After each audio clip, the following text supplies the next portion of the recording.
Nako, mainit pa. So, gumawa ako ng 2 slice.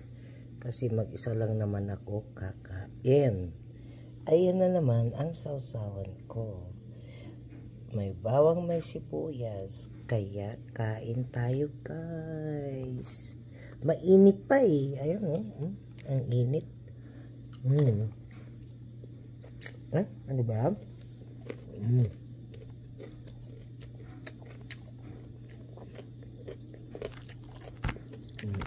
Ito malutong.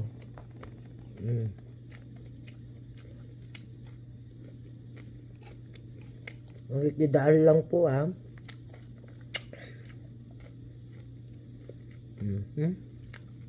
Sarap